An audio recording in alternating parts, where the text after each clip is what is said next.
Hey everyone, hope you're all doing well. I've noticed there's a lot of interest, or at least that I've noticed on social media and YouTube. There's a lot of people interested in trading, interested in or trading tradable assets on like the stock exchange or the crypto markets or commodities or forex. I notice there's a big trend. This is growing, and so I want to make videos that will hopefully help you guys know the positives and negatives of trading. Rather, it's going to be crypto, which is what I focus on, or rather, it's going to be equities in the stock market. You do ETFs, you're going to do futures, you're going to do forex, commodities trading like metal, gold, beans, wheat, and all that. But um, it all kind of comes together. The topics I'm going to be talking about, they all sort of just come together. So we're not going to try to complicate anything. This is a very umbrella kind of format. So everything I say is going to affect um, every market because it's all true in each of them. So today we're going to talk about the negatives of trading and if that's going to fit your style or if it's not going to fit your style, just so you can better understand it and you kind of know more what you're going to be getting into if you decide to pursue trading as either a hobby or career. So let's go ahead and get started.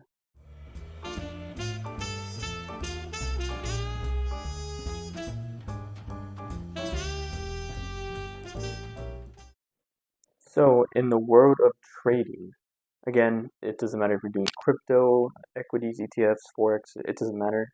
This all will cover each of these quite well, in my opinion. So again, we're just going to focus about the negatives in this video. I'll have a separate video coming out right after this for positives. But first thing on this very short list, there's a ton of topics. We're talking about the negatives of trading, just like there's a ton for the positives of trading. Although I'm just going to talk about the negatives. 5 points we're going to hit on each, and so we don't kind of make this video too lengthy, and we're going to try not to repeat ourselves either. But first thing is large learning curve. It could take months or years. So for me, before I became consistently profitable and being able to actually see the results I've been wanting to see, to me it took me roughly 3 years. I know some people that took a few months. I know people that within the same year they got things rolling pretty well. For me personally, it took me about 3 years to get things rolling because there's a lot of things to learn in whatever market you get into. It's how do candlesticks work if you like to trade with candlesticks. Just basic patterns to learn.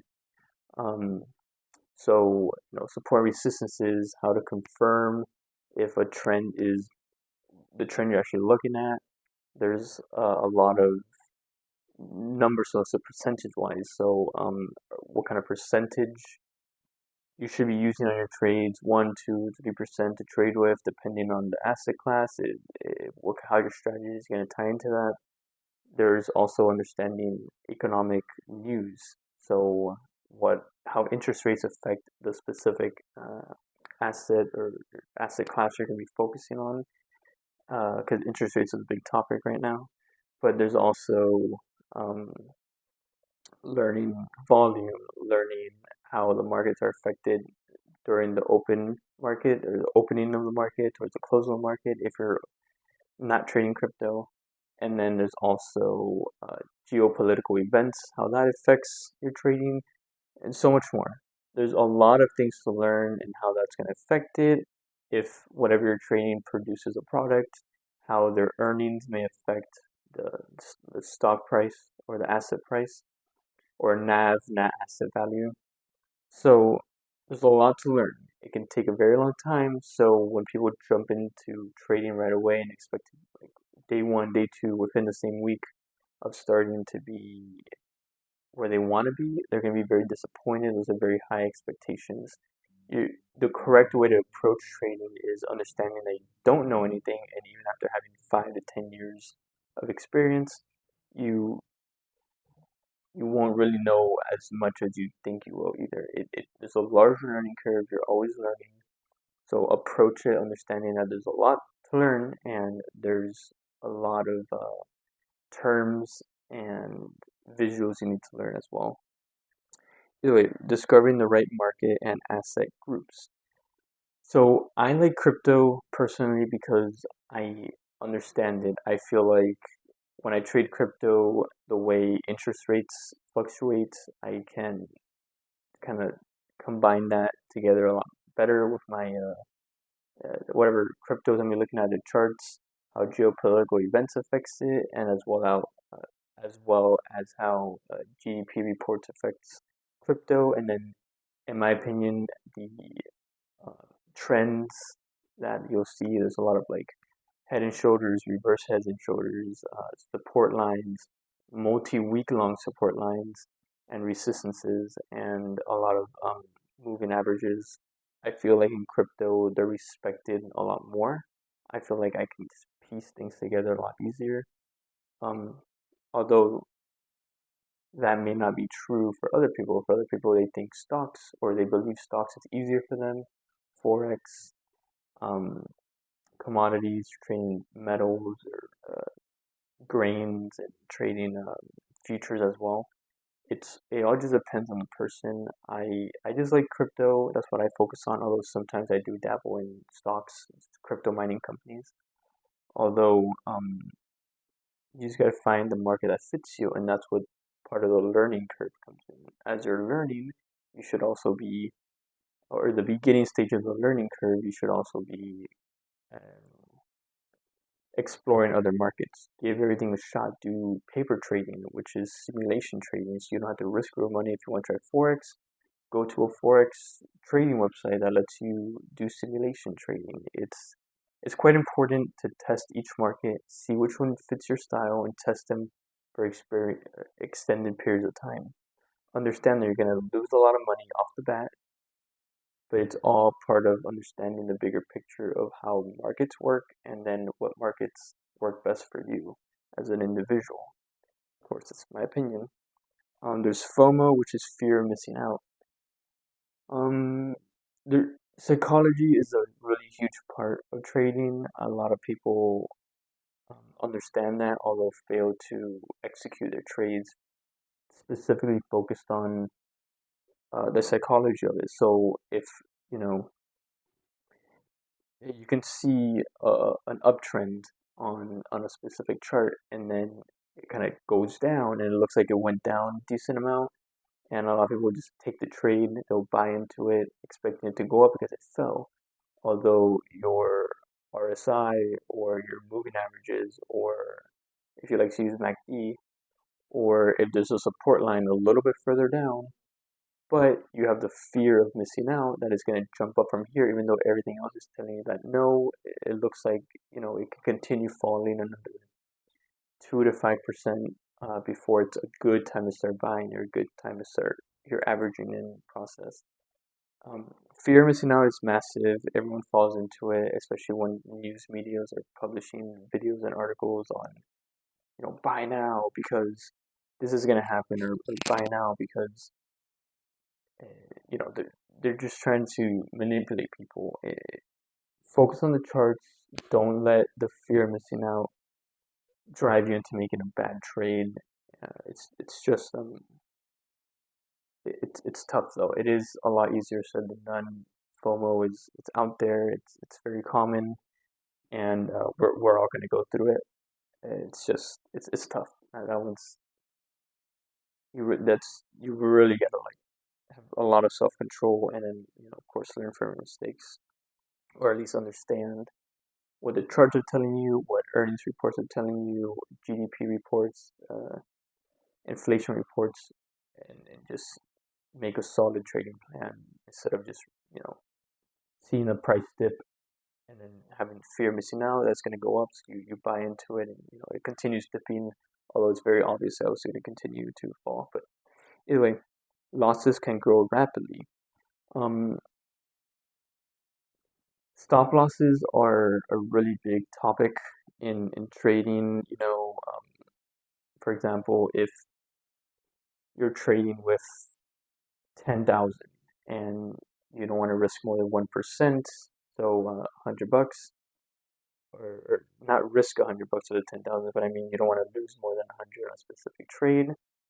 So you set a stop loss. So losses can grow rapidly if you are not knowing where you want to exit from, or you don't give yourself a strict rule to exit. So it's like if the price drops 1%, I'm out, or if the price drops 0.5%, I'm out.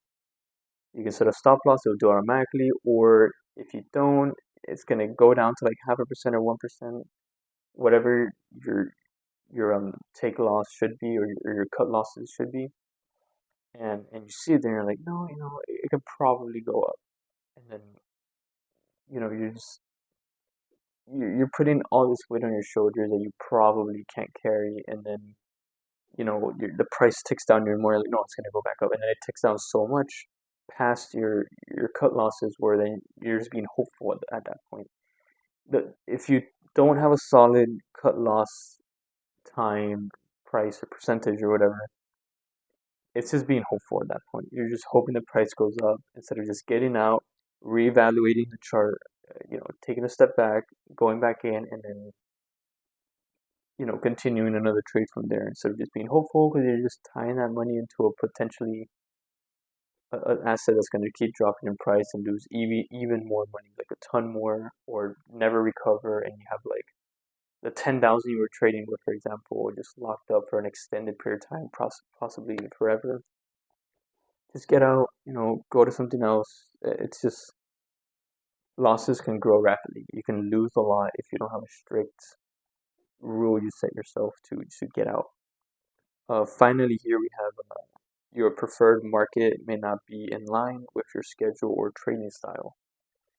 So if you really want to trade stocks, but you have a morning job, or you just really don't like waking up early, that market may not be for you. A lot of the best times to trade, at least in my opinion, in the stock market is usually 30 minutes before market open up to like an hour after market open. That's my time frame. That's the only time I would trade in the stock market, unless you're doing a swing trade. But it just doesn't work that way. And then you have futures. Futures is open 24 hours, 5 days a week, or 6 days a week, depending on the brokerage you use. But um, at least they trade later in the day. Uh, you also have what's called a forex. That one's open similarly to futures, pretty much the same.